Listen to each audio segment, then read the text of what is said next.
자, 전기에너지 생산과 발전 이런 거 보는 건데, 자 여기서 그 전기에너지가 그 직류라는 거랑 교류라는 게 있어. 직류는 전지를 이동하는 거예요. 전지, 건전지. 보통 기호로 이렇게 처리하지. 플러스랑 마이너스가 고정돼 있고 그 고정된 거에서 한쪽 방향으로만 계속 흐르지. 플러스에서 마이너스 방향으로 계속 흐르는 게 직류 전류. 교류는 이거 콘센트예요. 콘센트 같은 경우 특징이 플러스 마이너스가 계속 바뀌어. 그 우리 여기 있는 거, 요 돼지코 있잖아. 돼지코가 플러스 마이너스가 1초에 60번씩 바뀌어. 뿔마. 그런 식으로 전류가 흐르는 걸 교류라고 그래. 우리가 만드는 지금 전기에너지 생산 파트는 교류 얘기하는 거야. 이 전지 만드는 게 아니고 콘센트에 해당하는 전류를 어떻게 만들 거냐 이건데, 요거를 공부하기 앞서서 우리 중2 때 배웠던 코일에 대해서 복습을 좀 해야 돼. 당연히 기억을 못하고 있겠지. 당연히 까먹었을 거라고 믿어요. 그냥 이제 믿지 않아. 무슨 뭐 중학교 때 뭘 배웠죠? 계속 나 모른다고 가져와서 하겠다. 자, 코일이 이렇게 감겨 있다고. 좀 잘 감지 않았어? 진짜 감겨 있는 거 같지? 자, 여기다가 전류를 흘려주잖아. 이렇게 플러스 마이너스 전류를 흘리면 전류가 플러스에서 마이너스로 흐르는 건 알아? 플러스에서 출발해서 마이너스로 흐르니까 여기서 위로 가는 전류, 위로 가는 전류, 위로 가는 전류, 위로 가는 전류, 위로 가는 전류가 된다고. 이렇게 전류가 흐르면 주변에 자기장 생기는 거 알아? 이때 자기장이 생길 때 이쪽이 N극이 된다. 이쪽이 S극이 되고. 이거 외우고 있어? 그렇지. 감싸질 때 봐. 전류 방향으로 내 손가락 감싸지는 거야. 전류 방향으로 감싸지면 엄지가 N극이야. 엄지가 N극. 반대쪽이 S극. 이렇게 되고, 이게 자석이랑 똑같아져. 자석이 여기서 N, S면 자기력선이라고 들어봤냐? 얘도 N에서 나와서 S로 들어가.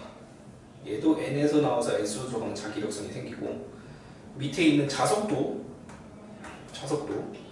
그 N에서 나와서 S로 들어가. N에서 나와서 S로 들어가. 이렇게. 똑같이 형태가? 자기력선 형태가 똑같기 때문에 이걸 보고서 전자석이라고도 부른다고. 이거 자체가 자석처럼 행동할 수 있다는 거야. 전자석.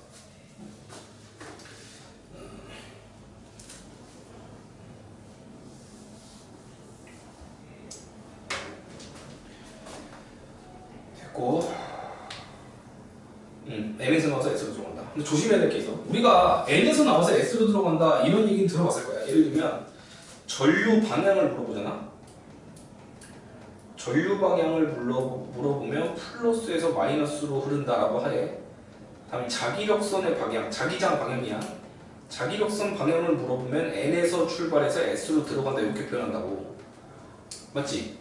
이게 이거야. N에서 나와서 S로 들어간다. 맞아? 특이한 거는 이 자석 내부도 우리가 관심이 없단 말이지. N에서 나와서 S로 들어갔는데 자석 내부를 굳이 연장하면 S에서 N으로 가지 않을까? 다만 관심이 없어서 우리가 이런 표현을 안 쓰는 것 뿐이야. 근데 코일은 관심이 있어. 코일 같은 경우는 자주 나와. 그래서 이 코일은 내부 기준으로 S에서 N으로 가는 거야. 연속된다라고 생각하면 되는데 이걸 한 번도 그려본 적이 없잖아. 그치? 자석에서 관심이 없었기 때문에. 코일 같은 경우는 내부도 우리가 관심 있게 봐야 되고, 내부는 S에서 N으로 간다는 거. 그러니까 자기력선 방향이 이렇게다가 이렇게 가고, 외부 기준으로는 N에서 S인데 내부 기준으로는 거꾸로 S에서 N으로 가는 방향이라고. 이 말 이해했냐? 근데 이 표현을 안 써. 어디에도 안 나오는 표현이야. 이 표현을 안 쓴다고. 다 그냥 자기력선 방향은 N에서 S로 간다고 하지 이렇게 내부 외부를 나눠갖고 이렇게 표현을 안 해. 근데 이쪽에서 자꾸 물어본단 말이지, 안쪽을. 그래서 저거 바꾸요. 자, 이제 본격적으로 전자기 유도를 보자. 전자기 유도 현상은 뭐냐면, 이렇게 코일을 깔아놓고 자석을 이렇게 넣거나 빼게 되면은 전구에 불이 빡빡빡 들어와. 근데 중요한 게 자석을 넣을 때 불이 들어오지 넣고 가만히 있으면 안 들어와. 뺄 때 불이 들어오지 빼고 나서 가만히 있는다고 불이 안 들어와. 그걸 보고 이제 뭐라고 표현하냐면 이 자석에 의해서 전류가 생겼다. 전자기 유도 현상이 일어났다고 하고 이게 이제 핵심이야. 코일 주변에 자기장 세기가 변하면 전류가 흐른다. 코일 주변에 자기장 세기가 변하면 전류가 흐른다. 근데 저 자기장 세기가 변하는 방법이 두 개가 있어. 1번이 자석을 움직여도 돼. 1번이 자석 자체로 움직이면 돼. 2번이 자석은 가만히 있고 코일을 움직여도 상관없어. 즉 자석을 이렇게 움직이거나 또는 자석 냅두고 코일만 이렇게 움직이거나 알겠지? 그럼 전류가 흐르는 거야. 이때 흐르는 전류를 유도전류라고 하는데 이 유도전류의 방향과 세기에 우리가 관심을 가질 거라고. 자, 방향 얘기해볼게. 방향. 법력이라고 해서 바늘이 오른쪽으로 꺾이냐 왼쪽으로 꺾이냐에 따라서 이 전류 방향을 판단할 수 있는 기계가 있어. 자석을 넣을 때 오른쪽으로 꺾였으면 뺄 때는 왼쪽으로 꺾여. 서로 방향이 반대가 되거든. 즉 교류가 유도가 돼. 자석을 넣을 때랑 뺄 때는 서로 반대 방향으로 유도된다고. 근데 여기에 이제 규칙성을 잡을 때가 어떻게 잡냐면 봐라. 이거 또 그려야 되는데. 아이고 이거 또 그려야 돼요.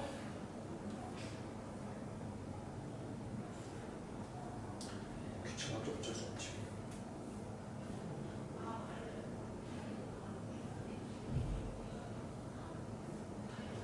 잘 그린 것 같아. 여기 이제 전구를 대는 거야. 전구를 대고 N극을 접근시킨다고. N극을 접근시키게 되면은 전류가 어디로 흐르냐면 이쪽 방향으로 전류가 흘러. 이게 규칙성이 있어서 나는 이 대답을 해주는 거지. 왼쪽으로 안 흐르고 오른쪽으로 흐른다고. 이게 이제 왜 이런 일이 벌어지냐면 이 기억하기 쉽게 정리해 줄게. 또 반대로 N을 잡아 뽑으면 전류가 왼쪽으로 흘러. 이 일이 왜 벌어지냐? 관성이야, 관성. 변화를 시도해서. 너가 전학을 학교에 있을 때 반에 이제 전학 온 친구를 생각해봐. 딱 친구가 전학 오면 처음에는 본듯 만듯 좀 불편해하지 않냐? 그 텃세가 생기는데 새로운 친구면 무조건 환영이야? 니들끼리 이렇게 뭐 3명, 4명 항상 놀고 있었는데 갑자기 전학생이 와서 나도 좀 껴줄래 이러면 좀 보통 배척하지 않냐? 그러던데. 근데 좀 시간이 지나다 보면 자연스럽게 친해지잖아. 친해지고 나서 그 친구가 이제 가려고 또 서운하지. 처음에는 딱 올라오면 밀어내는데 일단 친해지면 또 가는 게 서운해. 그게 관성이야. 변화를 시도하는 거야. 얘 입장에서 주변에 자기장이 없었지. 근데 갑자기 N이 들어오려고 그래. 자기장이 들어오려고 그래. 그럼 그 자기장 들어오는 거를 방해하려고 한다고. 그럼 얘 입장에서 전류를 유도해서 위를 N으로 만드는 거야. 못 들어오게끔. 여기 감싸줘봐.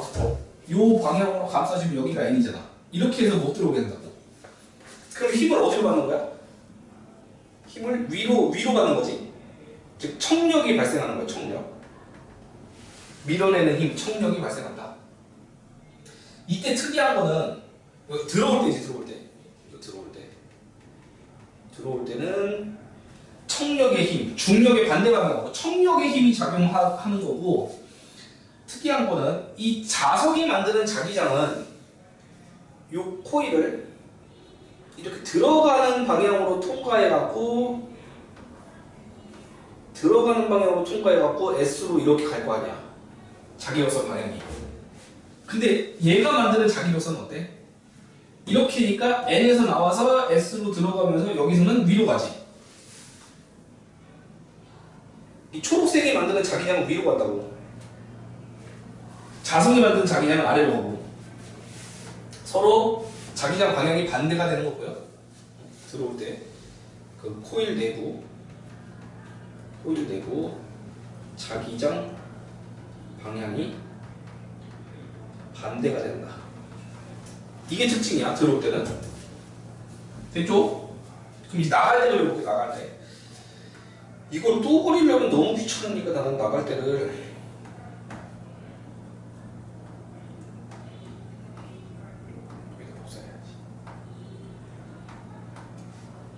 이렇게 복사해야지. 꼬아? 꼬우면 네가 선생님. 자, 자, 이번엔 n이 나가려고 그래. n이 나가는 거야. 나갈 때를 분석해볼게. 어이씨. 뭐부터 그래야 돼, 씨.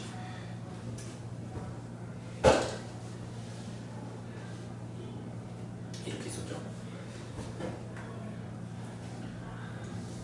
자, 이번엔 나가려고 하잖아. 나가려고 그러면 가지마 하고서 막아야지.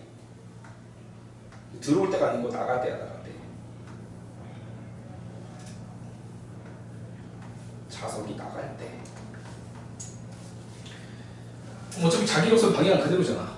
자기력선 방향은 그대로인데 나가려고 그러면 이걸 막아야 된다고. 가지마 하고서 막는다고. 막으려면 이쪽이 N, 이쪽이 S가 돼야지 당기면서 막겠지. 그리고 엄지를 N에다 맞추면 전류가 이거는 왼쪽으로 흐르는 거야, 이렇게. 맞아요? 자, 여기서 유도된 자기장 한번 그려보자. N에서 나와서 S로 들어가지? N에서 나와서 S로 들어가는데 이 코일 내부를 보면 어때? 이렇게 아래쪽으로 통과하지. 지금 같은 방향 된 거 보여? 아까는 반대 방향이었고 지금 같은 방향 됐지. 그래서 코일 내부 자기장 방향이 같아진다. 반대가 아니고 동일하다. 그리고 얘가 이제 나가려고 하니까 나가지 마 하고 잡는 거잖아. 그럼 이걸 무슨 힘이라고 해? 가지 못하게 잡는, 그렇지, 인력이 작용한다고.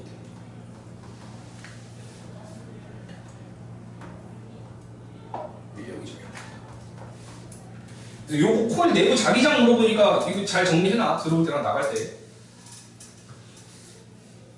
들어오려면 들어오지 마. 나가려고 하면 나가지 마로 유도한다. 그럼 S로 해도 우리가 설명할 수 있어야 돼. 자, 여기가 S극이 들어온대. 그럼 전류 방향이 어떻게 될지 생각해봐. S가 들어온대. 그럼 여기를 뭐로 유도해야 돼? S극, N극? 이쪽을? S가 들어오고 있으니까 들어오지 마 하면서 S로 유도하겠지. 여기가 N. 그럼 N에다가 엄지 맞추면 전류가 왼쪽으로 흐르는 거 판단할 수 있지. 이렇게 우리가 할 줄 알면 돼.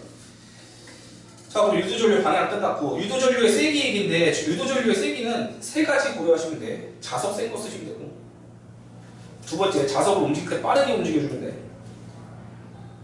마지막 세 번째가 가문수가 많아야 되는데 여기다가 적어놔. 단위 길이당. 단위 길이당. 이게 되게 중요해. 무슨 뜻이냐면 이렇게 코일을 감잖아. 한 번, 한 번, 두 번, 세 번, 네 번 감았어. 그러면 똑같은 길이에다가 한 번, 두 번, 세 번, 네 번, 다섯, 여섯, 일곱, 여덟 이렇게 감아야지 세진다고. 이거를 이렇게 해갖고 8번 감으면 의미 없다고. 이해가? 그래서 똑같은 길이에 의해서 감아야 된다. 즉 촘촘해야 된다고. 촘촘할수록 유도전류 세기가 세진다. 그거 기억하시면 되고. 자, 전자기 유도 현상에서 에너지 전환은 어떻게 되냐? 자석을 움직인다라고 하는 건 운동 에너지. 그게 최종적으로 전기 에너지를 만들더라라는 거예요. 됐어. 이거 읽어보시면 되고. 뒤에 문제 풀고 147.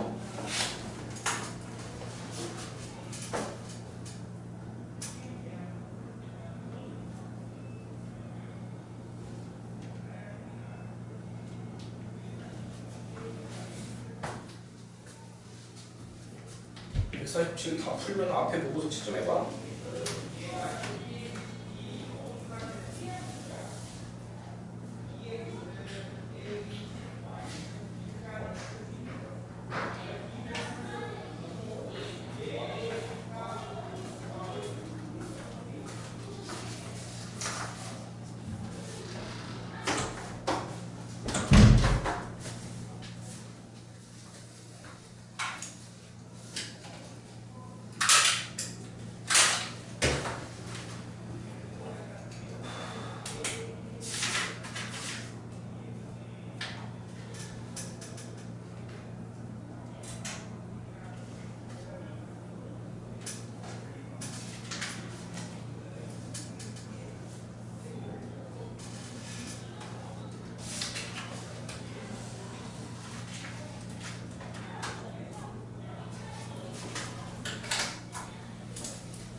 다음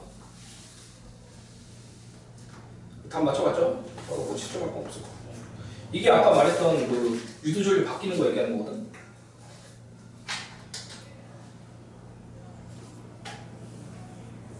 다음 발전기에서 이제 에너지 생산 어떻게 하나? 발전기 핵심의 구조가 이거야. 뒤에 보면은 터빈이라고 해서 프로펠러가 달려있거든. 이 프로펠러를 뭐 떨어지는 물이 물레방아처럼 굴려주든 바람이 불어갖고 풍력 발전하든 이 프로펠러를 돌려줘. 그럼 이 네모난 이거 코일 하나야 그냥. 코일 하나가 돌아가면서 발전하는데 이거 쉬우니까 봐봐. 지금 0에서부터 0도 각도일 때는 이 내부를 통과하는 게 없지 자기장이. 근데 이게 점점 올라와서 90도가 될 때까지는 그 양이 점점 늘어. 이 초록색 자기력선이 통과하는 게 늘어난다고. 그럼 이 코일 입장에서는 저 초록색이 좋아 싫어. 즉 N이 들어오려고 하니까 들어오지 마로 받아친다고. 그럼 들어오지 마면 엄지가 왼쪽 가리키겠지? 그 엄지가 왼쪽 가리키면은 전류가 앞구르기 방향, 즉 이렇게 들어가고 이렇게 나오는 전류가 흐른다고. 이게 언제까지? 90도까지. 그 90도가 되면 더 이상 자기장 변화가 없으니까 전류가 안 흘러. 다음 90에서 135. 또 넘어가게 되면 이제는 그 면적을 통과하는 양이 줄어들어. 이 초록색 자기력선이 줄어. 지금 처음에 요 공간에 들어오잖아. 처음에 이 상태에서 이렇게 되는 동안 통과의 양이 점점 많아지지. 여기서 맥스야. 그러다가 굴러가는 동안 줄잖아. 그럼 줄어들면 이 초록색이 줄어드는 게 이제 싫으니까 초록색을 추가로 유도한다고. 그러면 반대로 뒤구르기 방향 되면서 이렇게 해서 나온다고 전류가.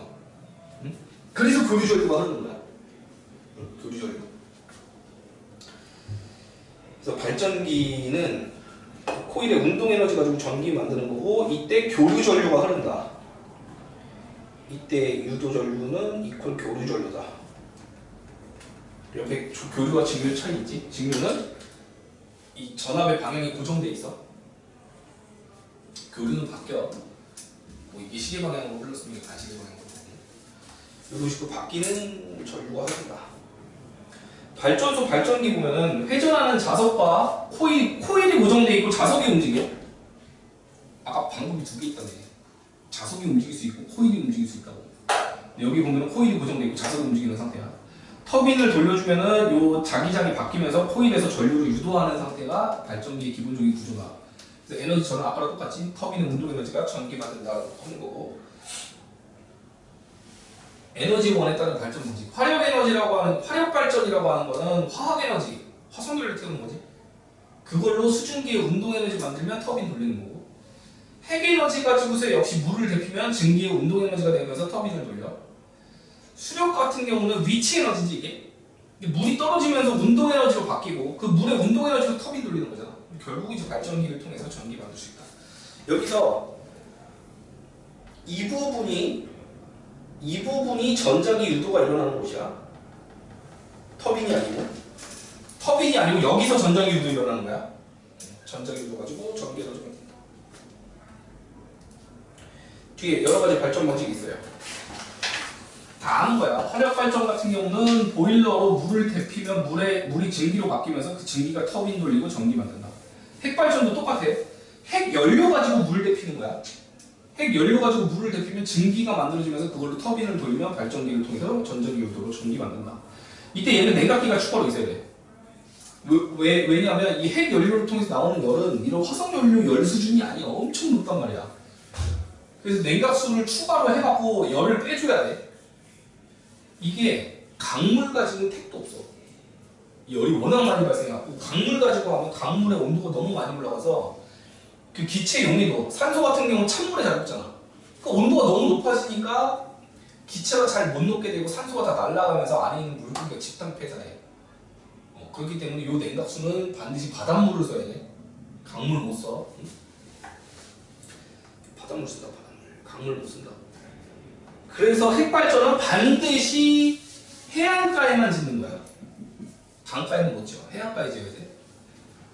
그럼 수력발전. 물의 높이, 위치 에너지를 떨구게 되면 운동 에너지로 바뀌고 그 운동 에너지로 터빈 돌리면 전기 발생하는 거지. 여기다 체크해놔. 에너지원이 뭐지? 화석연료의 화학에너지, 핵연료의 핵에너지. 핵연료의 화학에너지라고 하면 안 돼. 핵연료는 핵에너지야. 다음에 얘는 물의 위치 에너지고. 그러니까 밑에 화력발전과 핵발전의 차이점 뭐 쭉 나와 있는데 이건 약간 사회 수업 같아요. 화력발전은 적은 비용으로 생산 설비 가능하다. 이거는 이제 특수한 장치들이 있어야 되잖아. 그 방사능이 빠져나가지 않게끔 차폐도 해야 되고. 그래서 건물 짓는데 되게 기술도 많이 필요하고 돈도 많이 들어. 근데 얘는 전기 사용 소비지, 즉 도시 근처에 건설할 수 있다. 도시 근처에 건설하면은 장점이 뭐냐면 송전선이 길게 빠져 있으면은 지나가는 과정에서 열 에너지도 손실돼. 그걸 손실 전력이라고 해요. 100을 생산했는데 실제로 60, 70밖에 못 보낸다고. 2, 30이 열로 손실되는데 이런 거 같은 경우 도시 근처에다 바로 지을 수 있으니까 송전 길이가 짧지? 그러면 전력 소비가 손실 전력이 줄어든다. 다음 에너지 공급의 안정성이 높다. 이거 되게 중요해. 이거 발전량을 내가 조절할 수 있어. 화석연료 많이 태우면 전기 많이 나오고 조금 태우면 조금 나올 거 아니야. 내가 이걸 에너지를 그러니까 발전량 조절이 쉬우니까 에너지 공급이 안정적이라고. 내가 원하는 만큼 딱딱 만들어 줄 수 있다고. 근데 이게 안 되는 게 있지. 옆에다 적어놨어요. 자연현상으로 발전할 경우에는 이 안정성이 떨어져요. 대표적으로 태양에너지, 태양광 발전, 풍력 발전, 화력 발전 이런 거 있잖아. 그럼 해가 언제 안 뜰 줄 알고? 갑자기 기상현상이 악화되면 이거 조절 못 하잖아. 바람도 일정하게 부는 게 아니지 자꾸 바뀌지. 바람이 바뀌니까 파도도 바뀌고. 자연현상으로 발전하는 경우에는 이 안정성이 떨어져요. 단 예외로 조력이나 조류 발전 경우는 저 발전량 조절이 쉬워. 즉 예측 가능해. 하루에 2번 만족 한조. 그다음에 한 달에 그 살이랑 조금이라고 해갖고 높이 차가 큰 시점이 있고 작은 시점이 있잖아. 그래서 요거 조력이랑 조류 같은 경우는 예측 가능하다. 다음에 핵발전 같은 경우는 원료 비용이 저렴하다는 특징이 있고 이산화탄소 배출이 없어. 얘는 이산화탄소 배출 때문에 지구온난화가 심해지거든. 같이 체크해라. 근데 얘는 뭘 태우는 게 아니기 때문에 이산화탄소가 방출되지 않고 지구온난화에 대한 걱정도 없어. 단 뭐가 있어? 방사성 폐기물. 뭐가 더 나쁜 건지는 잘 모르겠는데 아무튼 뭐 그런 차이점이 있어. 이산화탄소가 없는 대신에 방사성 폐기물이 나온다. 그다음 여기 대기오염 물질이라고 나오는데 탄소 성분 자체가 대기오염 물질이야. 끓음 이런 거. 근데 그것뿐만 아니라 이산화황이 방출돼. 화석연료에는. 그 이산화황이 물에 대기 중에 있는 물을 만나면 황산되거든. 산성비가 내릴 수 있기 때문에 저 대기오염 물질에 의한 환경오염이 일어날 수 있다. 그러니까 매장량이 한계 있다는 거. 석탄, 석유 개수 한정돼 있고. 얘도 뭐 한정돼 있지. 핵연료로 매장량이 한정돼 있고. 이게 중요해. 핵발전소를 지을 수 있는 곳이 한정돼 있다라고 하는 거. 무조건 어디 지어야 된다고? 해안가에 지어야 된다고. 보고 체크해놓고. 이 이산화황 관련해서 잠깐 얘기해주면 화석연료가 생명체를 만들잖아. 그 생명체는 단백질이 있어. 단백질은 아미노산 중에서 황과 가지고 있는 성분이 있기 때문에 반드시 황이 포함돼. 화석연료에는. 그러니까 그 황을 태우면 이산화황이 되고 산소가 붙은 황이지. 그게 물에 넣으면 황산비가 내린다. 마지막 내용이에요. 발전소가 인간 생활에 미치는 영향 뭐가 있냐. 삶이 편리해지지만 환경오염이 생긴다. 따라서 지속 가능한 에너지 개발을 위해서 노력하자라고 해서 이 다음 단어는 신재생 에너지인데 거기에 시험범위 안 들어가거든요. 지속 가능한 에너지 개발해가지고 신재생 에너지는 다음 시간에 해볼 거야. 뒤에 문제 쭉 풀어봐. 이게 155까지.